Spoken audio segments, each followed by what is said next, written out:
Welcome to Eerie Bites of History, your daily serving of strange bites of the past.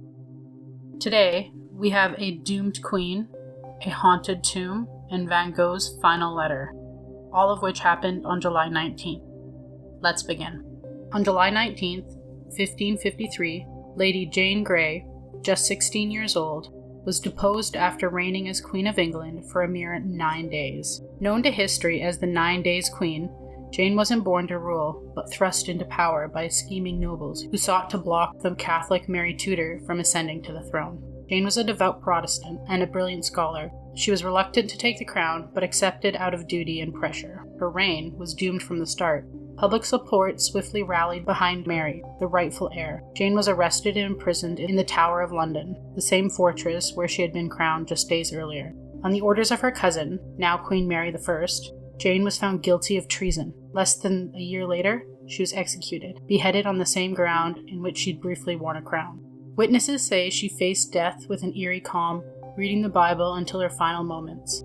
But it's what came after that fuels centuries of legend. Tower guards and tourists alike have reported sightings of a pale, scornful figure drifting along the battlements, believed to be Lady Jane herself. She's sometimes carrying her own head, eyes still open, as if she's seeking justice or peace that she was never granted in life.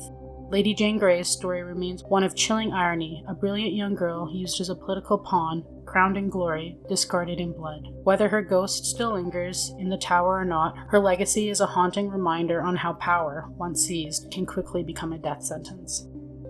On July 19, 1990, a British archaeological expedition exploring the vast necropolis of the Saqqara in Egypt made a discovery unlike any other. A previously unknown tomb carved deep within the limestone hills, later dubbed the Tomb of the Whispering Voices. What immediately caught the team's attention was not just the elaborate hieroglyphics or the precious artifacts inside, but the tomb's strange acoustic properties. When one spoke softly within the chamber, the voice seemed to linger, echoing and bouncing off the walls in almost an unnatural way, as if the stone itself was alive and responding. As days passed, several team members reported hearing faint whispers and murmurs echoing at the night. Whispers that weren't there when the sun was up. These eerie voices were described as fragments and unintelligible, but sometimes sounded like chanting or distant calls.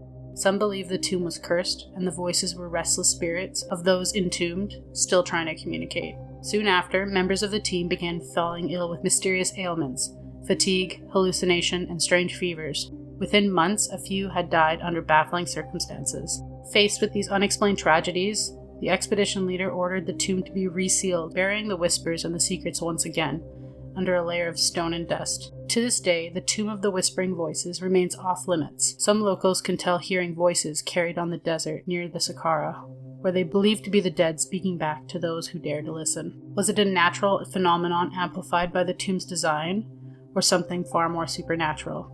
But the whispers continue to haunt Egypt's ancient sands. On July 19, 1889, Vincent van Gogh, the troubled genius of post-impressionist art, penned what would become one of his most cryptic and unsettling letters. Addressed to his beloved brother Theo, the letter was filled with fragmented thoughts, odd punctuation, and unsettling imagery, including strange symbols and references to black crows circling fields. Scholars say it reflects a mind unraveled, but some believe it hints to something dark.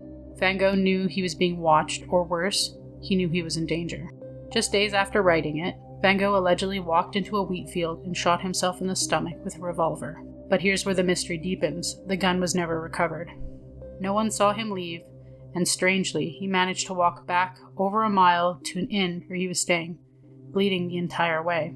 He lingered in agony for 2 days, refusing to speak about what happened, and then died. For years, the story was accepted as a tragic suicide, but more recent theories have suggested a more sinister end, that Van Gogh may have been shot by somebody else, possibly a local boy who'd been harassing him with a malfunctioning pistol. The theory goes that Van Gogh, either out of loyalty or despair, chose to protect them with his silence. Did Van Gogh really take his own life, or is the truth hidden beneath a veil of madness society had already draped over him?